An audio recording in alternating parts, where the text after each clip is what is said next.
Oggi abbiamo in studio con noi una persona molto speciale che è autrice di 6 libri. Buongiorno a tutti e Ecco grazie per qua. essere con noi per questa chiacchierata con Giuseppe. Grazie a te per aver accettato l'invito. No, figurati, son felicissima. Eh, Vabbè, Adele, per chi non la conosce, è una delle ideatrici di Nuova Pedagogia, e è qui, per presentare un libro che si chiama Manuale di Nuova Pedagogia, ma lei è autrice di 6 libri, e quindi ce ne parlerà, come meglio Autrice crede. è una parola grossa, perché quando lavori in un gruppo, diciamo che io sono autrice di 2 di questi libri proprio, diciamo, da sola, perché poi da quando esiste la rete di Scuolagire, che è questo percorso di decondizionamento per genitori ed educatori che facciamo alla Libera Università, e i libri abbiamo cominciato a scriverli insieme, per cui diciamo che è sempre un lavoro di gruppo, magari io faccio la supervisione, però sempre di meno saranno libri miei e sempre di più delle persone che aderiscono alla nostra rete di decondizionati, perché questo è il lavoro che noi facciamo. Sì, è proprio bello averti qui perché poi, la pedagogia è anche il mio campo di interesse, quindi poi dialogare su certi argomenti, insomma, ha un significato speciale. Vabbè, vuoi presentarci un Io la po' prima come cosa che voglio dire, ah, voglio ringraziare Nicola Bizzi che ti ha pubblicato Guerre spaziali su Pianeta Scuola perché ecco, il mio primo libro, Pedagogia, un'arte in divenire, da cui poi è partito tutto diciamo, il movimento sulla nuova pedagogia, per quanto riguarda il nostro progetto, appunto compie 10 anni quest'anno, è uscito nel luglio del 2014. E in tutto questo tempo ho letto altri libri, no, di nuova pedagogia, però tutti libri diciamo settoriali. Cioè, non so, chi parla del metodo Montessori, chi parla del metodo steineriano, cioè libri che parlano in senso lato di tutta la nuova pedagogia ce ne sono, credo, non tanti. E infatti è per quello che volevo parlarti di questa cosa, che alla fine il tuo libro, che non a caso è uscito 10 anni dopo il mio, io l'ho vissuto un po' come una continuazione, perché tu hai sviluppato dei temi nel tuo libro che io avevo appena accennato, perché io ero all'inizio del mio percorso di scoperta della nuova pedagogia e della rivoluzione che mette in atto semplicemente cambiando la struttura mentale di chi si fa decondizionare, perché poi nasciamo tutti condizionati, lo ero anch'io, no? Quando ci sembra normale che dobbiamo mandare per forza i bambini a scuola, che la scuola deve essere fatta in un certo modo, cioè tutte cose che comunque ci vengono instillate dentro insieme al latte nel biberon, cioè tutti attorno a noi lo fanno e noi pronto? pensiamo che sia normale, no? Invece, ecco, Un po' di libri che bloccata. fanno il punto della situazione come il tuo, ne ho trovati molto pochi. E per quello che sono rimasta colpita dal tuo libro, perché io lo vivo un po' come una continuazione, uno sviluppo del mio. Pensa un po'. Ecco perché capisco che tu sei contento che ci siamo incontrati, perché lo sono anch'io, perché poi questo è un campo, quello della nuova pedagogia, dove appunto noi ci sentiamo un po' pionieri, perché uscire dal sistema, dal condizionamento che ci fa il sistema, è molto faticoso, è molto difficile e tante persone preferiscono rimanere nel sistema, il che va bene pure se ci stai con una mente decondizionata, perché ci stai, però gli dici sì, però questo è il mio limite, oltre questo non devi superare, non devi andare, perché io ho un libero arbitrio che non può essere violentato. E per una legge cosmica proprio, non è che perché c'è una legge scritta su questa cosa, c'è un diritto naturale che è molto più forte, molto più importante del diritto positivo, cioè della legge fatta dagli uomini, perché il diritto naturale nasce dalle leggi universali, dalle leggi cosmiche, ecco. Quindi il libero arbitrio è qualcosa di inviolabile. In questi ultimi anni ne abbiamo fatto un'esperienza diretta. E quindi, ripeto, trovare persone che abbiano il coraggio, perché per me tu hai avuto un sacco di coraggio, un bel fegato a scrivere quel libro. Infatti la prima cosa che ti ho detto è: ma come hanno reagito le persone attorno a te al tuo libro? Mentre il mio, ripeto, è più pedagogia è un'arte in divenire, è più una fotografia dell'Italia che cambia, perché in quel libro io non do la mia opinione. In quel libro io porto una situazione, documento come la scuola italiana sta cambiando in questi anni. 10 anni fa le scuole parentali si contavano su 2 mani, insomma, non erano tante. Oggi c'è un'esplosione, anche piuttosto, come posso dirti, azzardata dal mio punto di vista, perché non ti svegli la mattina e apri una scuola parentale. Perché qual è il rischio? Cioè, lo puoi fare, perché la legge lo permette. Ci sono ben 3 articoli della Costituzione che ci permettono di aprire scuole parentali o di fare homeschooling. Il problema è un altro, è che se tu lo fai, perché ti alzi una mattina e lo fai, rischi di tramandare o di portare a casa tua il sistema. Perché? Perché porti ai tuoi bambini, nella tua scuola o a casa, semplicemente l'unica educazione che conosci, quella con la quale sei cresciuto tu. Quindi c'è questo paradosso, no, da un lato tu vuoi uscire dal sistema, togli i figli da scuola, però non sai cosa fare. Allora fai l'orario a tuo figlio, gli dici alle 8, dalle 8 alle 9 studiamo italiano, dalle 9 alle 10 studiamo matematica, perché questo accade quando tu non sei decondizionato, capito? Quindi il E poi primo la solitamente si seguono i programmi che dà stesso il ministero, insomma, quindi Esattamente, ma il programma al programma del ministero puoi dedicare 2 ore al giorno, è pure mh. tanto, eh.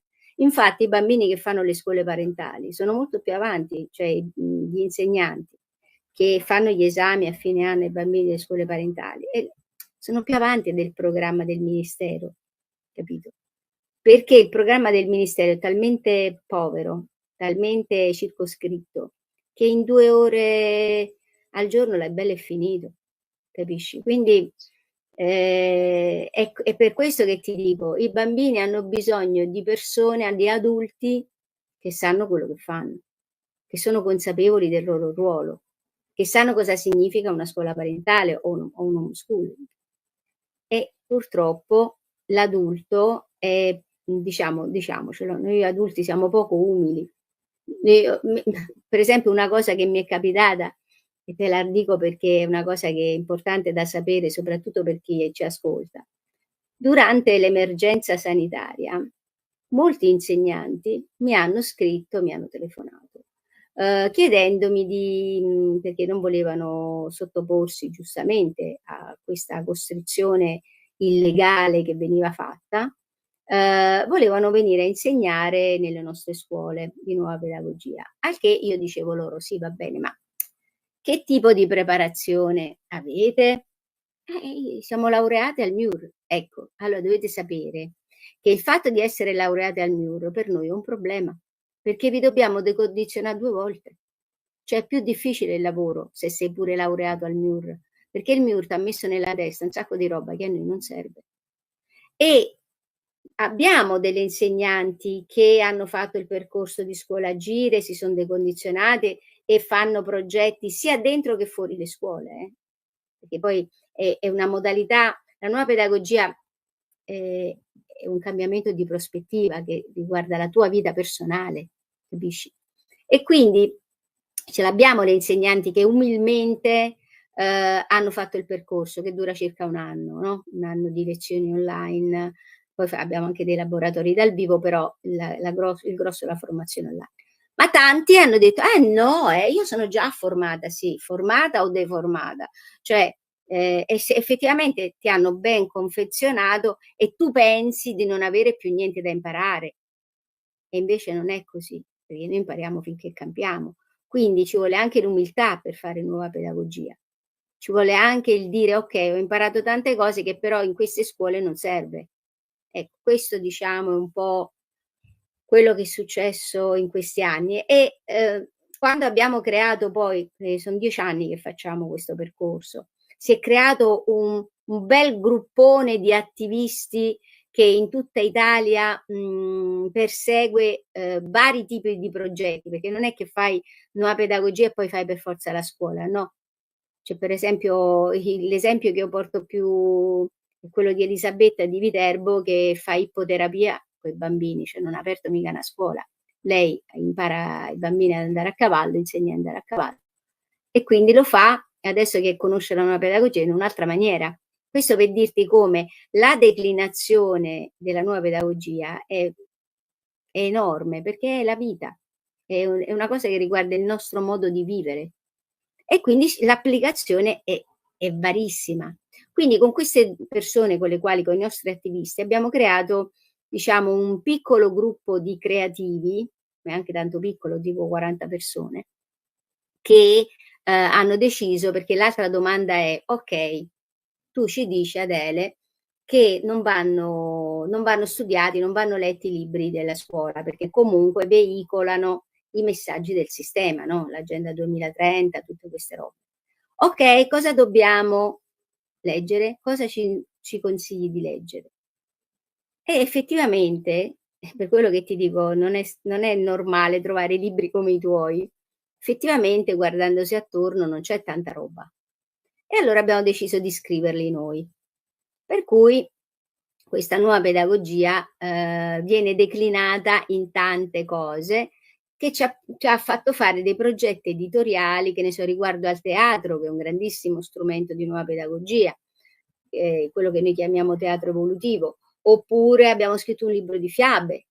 Perché le fiabe? Perché chiaramente, diciamo, noi pensiamo alle fiabe, quindi pensiamo ai bambini, sì, ma chi le legge 'ste fiabe? I genitori. Perché il nostro obiettivo sono sempre gli adulti, in quanto se aiutiamo grazie a questo piccolo risveglio che è in atto, perché se tu non vuoi mandare tuo figlio alla scuola pubblica, vuol dire che qualcosa hai capito. Anche se dici: "Non so bene cos'è, non ho capito bene, però sento che è meglio che lo tolgo dalla scuola pubblica", okay, cioè non sai il motivo del tuo disagio, quindi un piccolo risveglio ce l'hai. Allora noi tramite le fiabe ti raccontiamo la nuova pedagogia, mentre la leggi ai tuoi bambini, che di solito di queste fiabe hanno bisogno relativamente, perché i bambini di oggi sono già svegli. Tutte queste pseudomalattie, disturbo dell'apprendimento, disturbo dell'iperattività, qua là, che si sono inventati, e te lo dico come psicologa, in realtà non esistono. La realtà è che i bambini a scuola si annoiano e gli adulti non hanno gli strumenti per avere a che fare con menti così grandi, capito? Eccetera, eccetera, eccetera. Quindi insomma, chiaramente dopo il percorso, gli attivisti del gruppo si, aiutano, si sostengono l'un l'altro, quindi a già avere una rete di persone dove puoi dire le cose che pensi, dove nessuno ti giudica, va bene? Dove puoi avere un aiuto anche morale su un progetto, su una cosa, oltre che materiale. E già è un altro vivere, perché oggi come oggi, dal mio punto di vista, si può solo vivere in gruppo. I singoli sono destinati a essere schiacciati, proprio perché il sistema ha questa funzione di caterpillar che quando trova qualcosa davanti semplicemente lo schiaccia. Schiacciare un gruppo diventa un pochino più complicato. Ecco, questo diciamo è in sintesi il lavoro che stiamo facendo.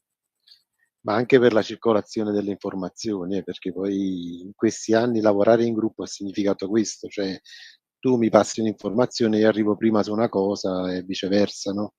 Io volevo dire una cosa sull'homeschooling perché poi è un'esperienza che ho fatto e ne ho parlato anche nel libro, non citando però l'ente insomma. Cioè, mio figlio ha fatto l'homeschooling nell'anno più difficile particolare, era in prima media, e infatti è emersa dal mio libro anche una piccola critica ad alcune homeschooling, perché poi partono da quei percorsi che hai detto tu, cioè sono degli insegnanti che magari in un periodo di difficoltà o perché non vengono chiamati dalle supplenze, eccetera, finiscono a lavorare in queste cooperative, in questi enti che si sono sostituite poi, no, alle vere homeschooling. Vabbè, l'ha fatto online perché comunque su Napoli non c'era granché, eccetera. A un certo punto dell'anno gli hanno proposto un tema sul riscaldamento globale, sull'Agenda 2030, sull'importanza del 2030 in un homeschooling. E a un certo punto ci siamo rifiutati io e mia moglie di portare avanti questo discorso, e mio figlio è andato, cioè si è presentato il giorno dopo senza aver portato poi avanti questo compito. In un contesto in cui non c'erano i voti, l'insegnante gli ha messo un 3, cioè per raccontare poi la storia. Quindi, mi è venuto poi da ridere. Mio figlio c'è rimasto un po' male, però ho detto: "Guarda, ma tu non devi andare dietro a queste cose, perché poi sono giudizi di altri. Tu devi pensare quanto vali tu, non quanto un'altra persona pensa che tu, abbia valore", insomma. Quindi volevo raccontare questa cosa perché era collegata alla tua. E poi voglio Ma dire che dici su, no, vai. volevo dirti questo, che allora sai qual è pure il Eh, problema? Per quello che ti dico, c'è anche un pericolo in questo ambiente, perché non essendoci certificazioni, chiunque la mattina si alza e apre una scuola parentale, no, ehm, cioè, io ho avuto una signora che mi ha scritto e mi ha detto: "Ma io ho portato mia figlia in una scuola montessoriana e la maestra gli ha strappato il disegno." Capisci? mh, E perché? Perché succede questo? Perché se io domani prendo un pezzo di cartone, scrivo sopra "scuola montessoriana", la metto davanti casa mia, io ho aperto la scuola, ma di montessoriano non c'ho niente, capisci?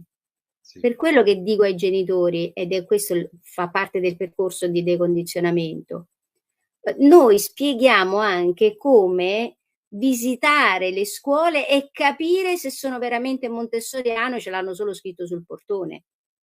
Capisci? Sì. Perché questa signora dopo l'ha tolta la figlia dalla scuola, perché non esiste che tu strappi un disegno davanti a un bambino. Questa è una violenza, un trauma. E allora di che hai di montessoriano? Solo il nome, capito? Io, nei miei libri in generale ho espresso un concetto che è quello dell'aiuola sociale, no, oggi ci troviamo in una dimensione in cui l'istituzione, quella lì che ci hanno fatto credere reale fino adesso, è l'aiuola sociale, invece gli enti come il tuo escono al di fuori dell'aiuola sociale e rappresentano un qualcosa di più grande, no, ed è un paradosso perché tutti immaginano la scuola come qualcosa di grande, invece la nuova pedagogia come qualcosa di piccolo, invece poi in una dimensione altra è il contrario, cioè tu stai costruendo qualcosa di grande e loro stanno perseguendo qualcosa di micro, di veramente piccolo. Io personalmente mi sono sempre, anche i miei colleghi, mi hanno sempre detto: "Tu sei un diseducatore", no, perché, Beh, ehm complimento. quindi, me la sono ritrovata sempre questa cosa. Le regole mi hanno sempre dato fastidio sia come studente, ma anche come educatore. E ho sempre cercato di capire poi, il bambino nelle regole o l'adolescente perché non riusciva a stare nelle regole. Invece l'educatore classico, no, che poi dico che quello è colui che utilizza la pedagogia di strada, è quello che, fa pedagogia attraverso le regole. Cioè tu rispetti le regole, sei un bambino educato, tu non rispetti le regole e sei un bambino maleducato.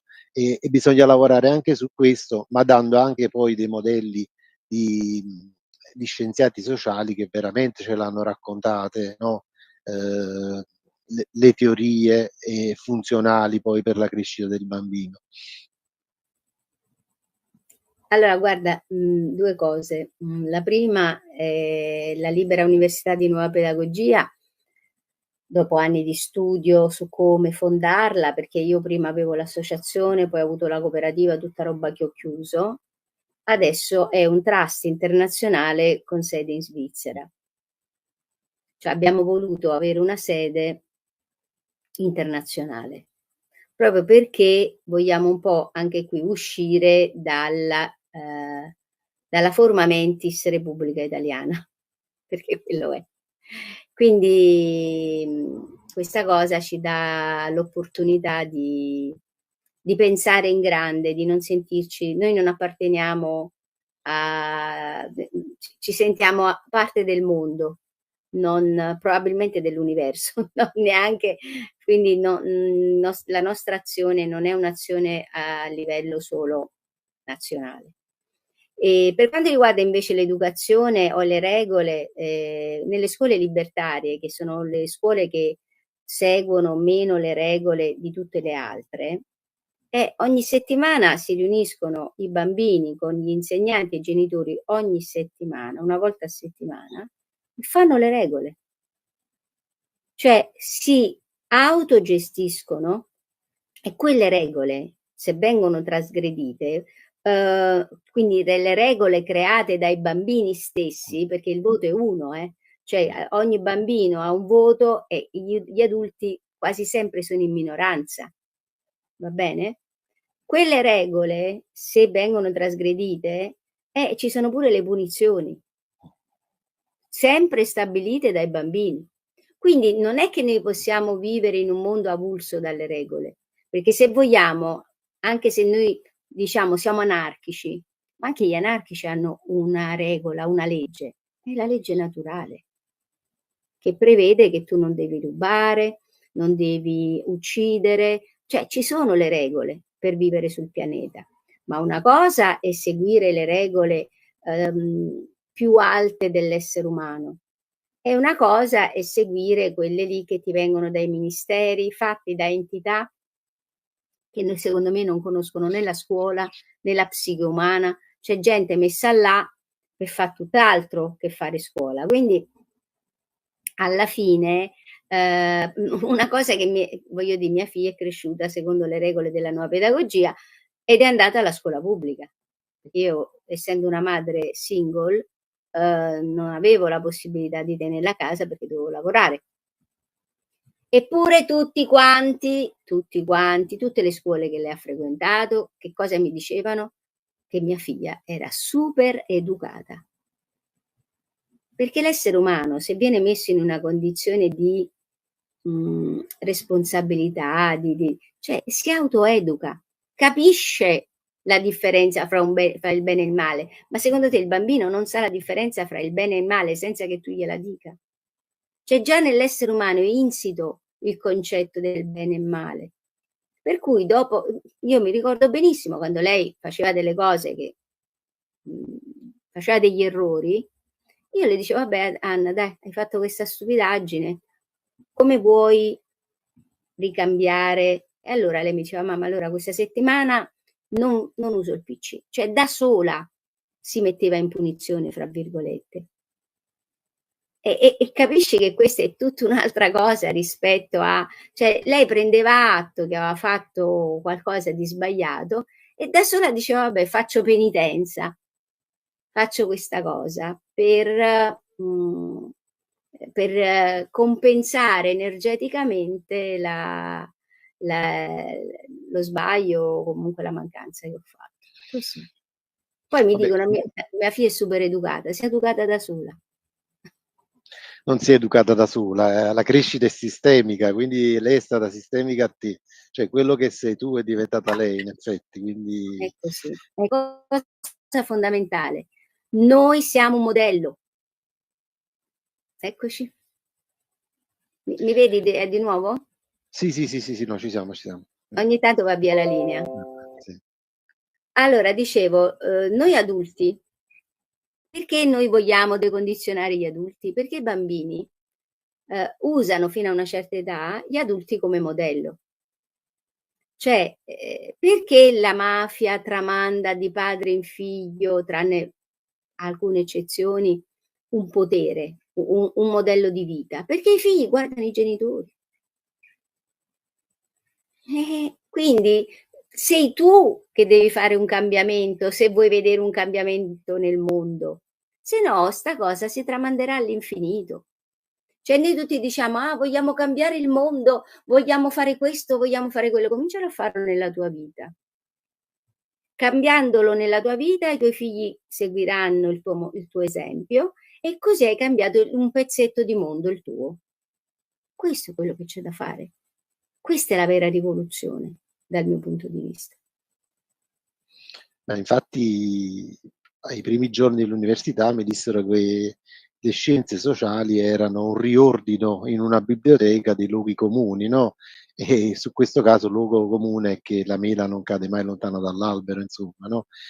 Io però sulle regole voglio dire una cosa, cioè le regole sì, valgono per i bambini, ma il problema che io vedo grande relativamente alle regole è la dimensione degli educatori, perché spesso rendono centrale la regola e non il bambino e quindi là c'è l'errore, cioè rimane sempre centrale il bambino e la crescita del bambino e la regola diventa un parametro di misurazione di ciò che sta accadendo attorno al bambino. Cioè questo per me non è che non sono importanti o sono talmente diseducatore da non ritenerle importanti. Ritengo non centrali, ma ritengo centrale il bambino, ciò che sente, ciò che ha bisogno e ciò che sta pensando, insomma. Questo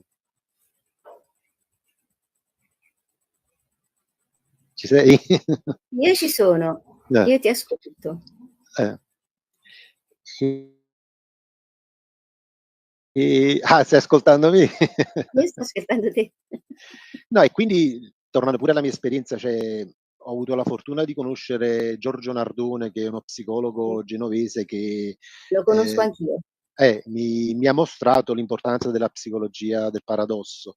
E quindi poi come educatore ho iniziato a fare interventi paradossali, perché a volte sono più funzionali invece degli interventi però vabbè poi ci sono tante tecniche di approccio come l'intervento simmetrico, asimmetrico, reciproco, eccetera, che vabbè non stiamo qui a raccontare in questa No, sede. io però ti Eh. ringrazio che Mh. parli di questa cosa perché voglio anche dire che lo strumento che noi usiamo a solo agire, che anche noi usiamo delle tecniche psicologiche, è la psicosintesi.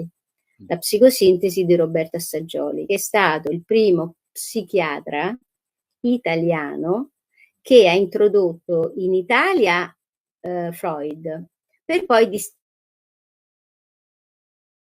ha fatto la tesi di laurea, 1910 ha fatto la tesi di laurea su Freud, poi però si è distaccato dalla psicanalisi dicendo: "Freud cioè se voi volete indagare l'inconscio, studiate Freud, perché lui è il maestro dell'inconscio, cioè è stato il primo a capire che le pulsioni profonde dell'individuo dominano la sua vita quotidiana", okay? Io però non mi voglio occupare della parte, diciamo, della cantina dell'essere umano. Io mi voglio occupare della terrazza, cioè di tutto quello che si trova in alto, la parte più bella, più solare dell'essere umano, cioè la sua parte sana, spirituale, dove ci sono i valori della giustizia, della bellezza, della libertà.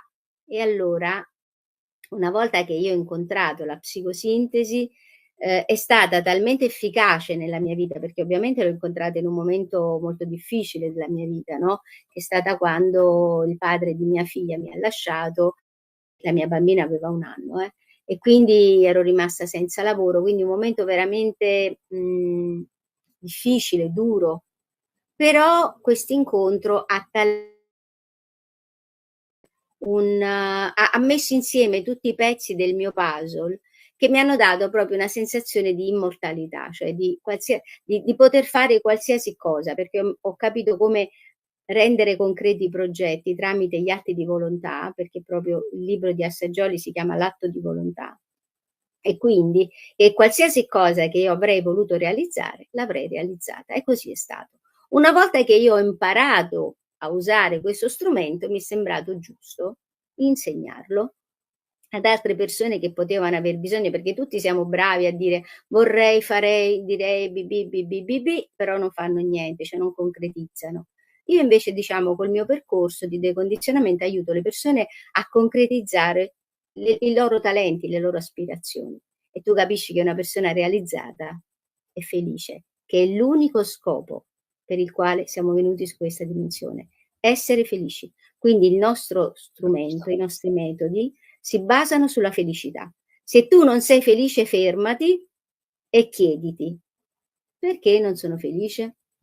A quel punto devi fare un cambiamento, perché quando hai realizzato che cosa ti rende infelice è inutile perseguire la stessa strada, no, perché sbagliare è umano, ma perseverare è diabolico.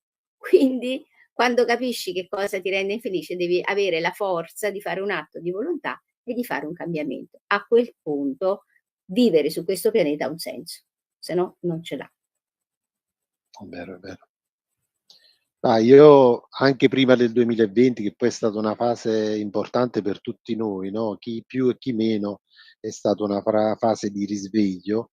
Anche prima del 2020 certe cose, insomma, le vivevo in maniera diversa. Facevo un grande lavoro interiore. Io ho avuto un grande supervisore che si chiama Guelfo Margherita, napoletano, non so se l'hai mai sentito, che era un No, sistemico relazionale, okay. è un sistemico relazionale, e che quando avevamo un problema con i ragazzi ci ha sempre fatto capire: "Guarda, il problema non è esternamente, ma è dentro di te, cioè risolvi il problema dentro di te", e ha risolto il campo pedagogico. E all'inizio quando lui diceva 'ste cose io ridacchiavo, dicevo: "Ma ma che sta dicendo, no, costui?" E invece poi, sperimentando, perché poi il mio percorso è stato empirico, da un lato studiavo all'università, da un lato lavoravo insomma con questi ragazzi in difficoltà, applicavo ciò che studiavo, applicavo ciò che comunque facevo in supervisione con lui e ciò che vivevo con questi ragazzi, e mi sono reso conto che poi, veramente era così, cioè io più risolvevo dinamiche, a livello interiore, e più poi era semplice, dialogare con i ragazzi, stare con i ragazzi. Io per esempio, peraltro nel libro ho parlato dei ragazzi difficili, che paradossalmente sono quelli che ci rendono buoni educatori, no, invece ci Vero. sono i ragazzi facili, sono quelli che "facili" tra virgolette, sono quelli che ci rendono cattivi educatori, perché col ragazzo facile tu non ti poni la domanda da fare, a volte cacci il peggio di te, dice: "Senti, ma devi fare questa cosa qua, basta", eccetera, no, non ti come diciamo a Napoli, non ti misuri la palla, no, mentre col ragazzo difficile dici: "Vabbè, ma io mo se gli dico questa cosa in questo modo, lui magari si arrabbia, mi inizia a rompere le cose in casa, eccetera". E quindi È secondo Don me poi Milani che dice una frase che sostiene quello che stai dicendo, e ah, cioè: "Ma se noi non aiutiamo i ragazzi difficili, a mh, che serve la scuola? È come avere un ospedale in cui curiamo i sani e buttiamo fuori i malati." Capito? mh, È bellissimo. così. Cioè noi serviamo ai ragazzi, soprattutto ai ragazzi difficili, cioè i ragazzi difficili, fra virgolette, sono quelli che non si sono adattati a questa società malata. I cosiddetti disadattati hanno un perché, perché noi tentiamo di adattarli, questo è l'errore della psichiatria, di adattarli a una società malata. Invece chi, fra virgolette, è un errore di fabbrica, un capito? Guarda che è quello sano, non Sì. l'altro, quello bravo. Ma io mi sono sempre sentito un ragazzo difficile, a parte che ho avuto difficoltà di disgrafia, di dislessia, no, eccetera, anche nel parlare, cioè sono più bravo a scrivere che nel parlare, no, nell'esposizione, eccetera. E quindi questo poi mi ha messo in difficoltà sia a scuola, sia all'università, però, quello che avevo, che poi penso che è una cosa che appartiene anche a te, e accettare o meno i discorsi che mi piacevano o no. Se una cosa non mi piaceva dicevo: "No, io questa cosa qua non la faccio perché non mi piace", no, poi mi beccavo il voto negativo, perché poi per loro era vista come maleducazione, quando poi io ero una persona che aiutava sempre gli altri, i compagni di classe, se c'era un ragazzo in difficoltà l'aiutavo. Cioè questa cosa di educatore l'ho sempre avuta, no, ho sempre, aiutato chi mi era a fianco. Però per loro magari l'essere fuoriuscito una volta nel dire: "Guarda, io non la sto pensando come te", praticamente poi entravi in un discorso di maleducazione, venivi anche puntato, però poi se torniamo indietro ne sono felice, sono contento, e il 2020 poi, per me ha rappresentato poi l'altra parte, no, della medaglia, in cui questi ragazzi difficili stanno iniziando poi, compresa te, perché secondo me lo sei stata anche tu, stanno creando un nuovo mondo, ma su basi solide, come hai detto tu, su questioni reali, non perché oggi la controinformazione è diventato, come abbiamo detto già nell'intervista da te, un po' un mainstream e un po' c'è un po' la dialettica del nulla, cioè dicono cose dette, già ridette, cioè sono diventate anche Perché un po' quelli che noio fanno controinformazione non fanno un percorso di decondizionamento su se stessi. Questa la fanno business, te lo dico io. Molta vabbè. controinformazione fa business. Fa business, Questo è sono il mio legati a tutta una serie di cose. Io in effetti ho creato esatto. anche questo canale perché comunque, avendo scritto poi questi libri, ho visto che a parte il tuo canale di Nuova Pedagogia su YouTube, che invito tutti a iscrivervi, o Umanistiche Online, che è un altro canale che comunque è attenta alle dinamiche culturali come il tuo, poi ho visto che comunque non trovavo spazio perché Ma tu loro sai cerca perché hai aperto il tuo canale? Perché sì, avevi difficoltà a parlare. E allora hai detto: "Apro un canale YouTube, perché così sono costretto a parlare." È una ma bella terapia. è vera questa cosa, è vera. Bravo. Eh, no, è verissima questa cosa. Ma guarda, la prima intervista che ho vissuto con te, insomma, ero molto a disagio, poi sei partita con dei complimenti grandiosi e mi è scattata una risata, cioè dicevo: "Ma sta parlando proprio del mio libro lei", no, e non so se te la ricordi quelli io Come ridevo, no? dicevo: "Ma sta parlando proprio del mio libro". Perché poi è stato un libro che ho scritto, sai quando uno dice: "Mettiamo su carta tutto quello che ho vissuto, poi vediamo che cosa accade". Fortunatamente già avevo un accordo con Nicola che io lo racconto sempre come una persona eccezionale, perché quando gli ho scritto la prima volta: "Guarda, ho intenzione di scrivere questo libro sulla scuola", lui è rimasto contentissimo, ha detto: "Guarda, è un argomento su cui avrei voluto scrivere qualcosa anche io, poi ti seguo su Facebook da tempo e scrivi cose interessanti e mi piaci come scrivi". Non è da tutti questa cosa, cioè dire: "Io già ti conosco, ti seguo e mi piace come scrivi, quindi domani mattina chiamami che ci mettiamo d'accordo sul da farsi", no, e quindi poi è nata questa cosa, ehm, e comunque sono d'accordo con te, cioè mi sono lanciato proprio No, aspetta, poi mh, aspetta, mh. Vai, è vai. così, è così. Invece ti volevo dire, per quanto riguarda la mia gioventù, io sono stata una bambina difficile, ma sai perché? Io ero la classica secchiona, cioè io studiavo tanto perché avevo capito che sapere più degli adulti mi dava potere, capito? Cioè io gli altri li dominavo con la mia conoscenza, gli adulti. E poi però che cosa ho scoperto dopo le mie 4 lauree? Che non mi servivano a niente perché imparavo cose inutili. Era molto più importante quello che c'era al di fuori della scuola. E lì c'è stata poi la mia rivoluzione, ho creato la Libera Università di Nuova Pedagogia, proprio perché le cose che noi studiamo alla Libera Università non ci sono al MIUR.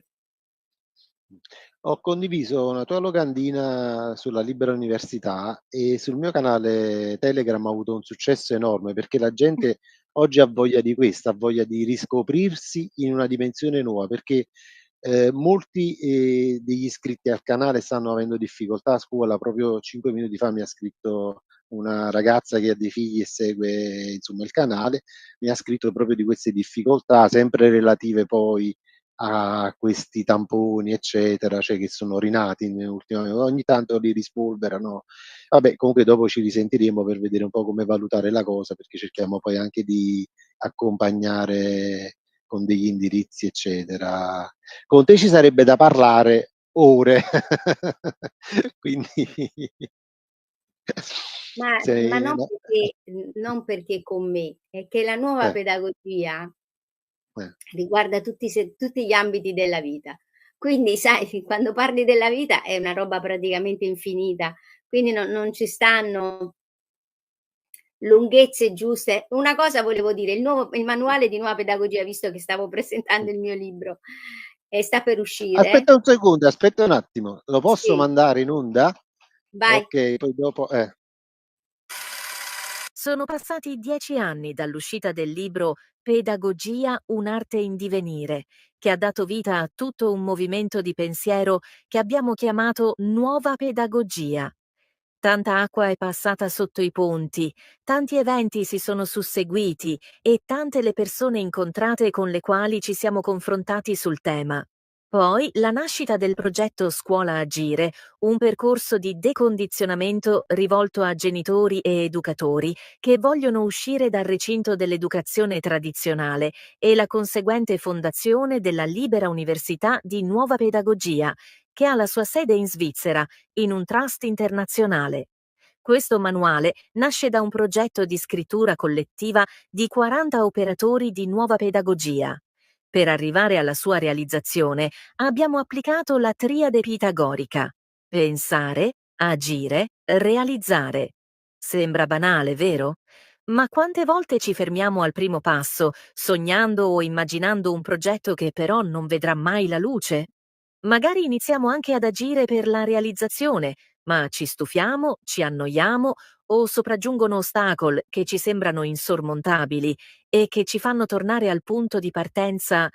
La verità è che la pedagogia e la spiritualità, temi molto cari a noi operatori di nuova pedagogia e tra loro correlati, non devono rimanere concetti astratti.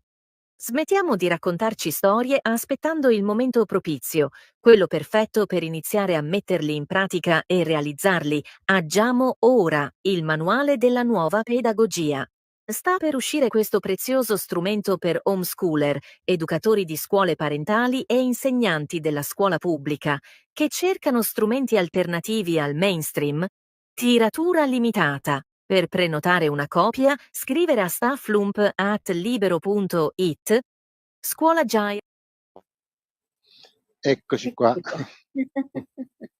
No, ecco, no, volevo soltanto dire che dopo 10 anni di percorsi, e tante persone, cioè soprattutto quelli che hanno le scuole parentali, no, ci hanno chiesto: "Ma non potete darci degli strumenti?" Allora abbiamo deciso di scrivere, la storia in realtà è te la dico proprio in 2 parole. 2 anni fa ci ha contattato un editore dicendo, "Potete aiutarci a scrivere libri per le scuole parentali?" Ah, e noi abbiamo detto: "Vabbè, conosciamoci, parliamone, perché certo è una cosa molto utile."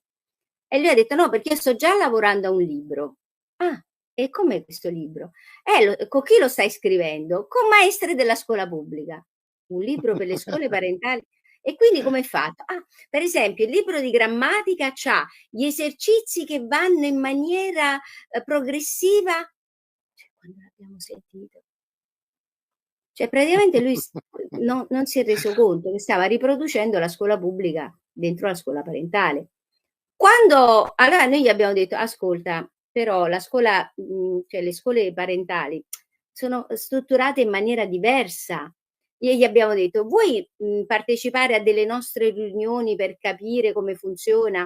Si è rifiutato. Allora a quel punto abbiamo detto: "Okay." Cioè lui m'ha sai che ci ha detto: "Non me ne importa niente di quello che scrivete, a me interessa vendere il libro." Cioè ce l'ha detto proprio. E allora a quel punto abbiamo detto: "Vabbè, ma se lo dobbiamo scrivere, scriviamolo come va scritto davvero, un manuale di nuova pedagogia." E così dopo ci abbiamo lavorato 2 anni, dopo questi 2 anni di lavoro sta per uscire. 400 pagine belle dense, e ci siamo fermati perché se no diventava un'enciclopedia. Perché appunto, essendo la vita è molto parlare di tutti gli ambiti non è semplice, però diciamo siamo addirittura d'arrivo. Purtroppo chi pubblica un libro poi incontra sempre questi problemi tecnici nella far uscire poi la prima stampa, l'ho vissuto anch'io con Nicola, soprattutto sul primo libro, ma purtroppo, cioè non è facile insomma stare appresso a tutta una serie di cose, poi magari si rompe anche qualcosa in tipografia o vabbè come è successo a te c'è stato un inconveniente tecnico relativo poi a una Ben 2 persona. impaginatori. È Esatto. stato E quindi drammatico. Vabbè, però c'è anche da dire che c'avevamo tutti i pianeti principali retrogradi, quindi noi seguiamo molto l'energia e quindi ci siamo detti: "Vabbè, non è successo niente di straordinario quando vivi sul pianeta, poi ci sono pure influenze cosmiche che aiutano o rallentano." ti posso fare una domanda monella? Sì? Come mai ti ci si vede poco sui canali della controinformazione? Devi chiederla a loro. Ah, okay. Perché io Era sono molto una modella? persona, tu lo sai, Eh, estremamente disponibile, mh, però sono anche scomoda. mh, Sono scomoda perché pane a pane, vino al vino, se sei scemo ti dico che sei scemo. mh, Quindi c'è poco, cioè non sono una che capito? Cioè, avere a che mh. fare con me, chi ha a che fa con me se ne accorge. Devi anche e ci sono, ti ripeto, la cosiddetta controinformazione, c'ha anche tanta gente. Non voglio fare nomi, ma per esempio c'è un grandissimo canale che adesso è diventata quasi una TV, ecco. Io ho smesso di seguirli dal momento in cui non vedevo la differenza fra loro e il telegiornale. Tu lo sai che io sono un ex regista del telegiornale.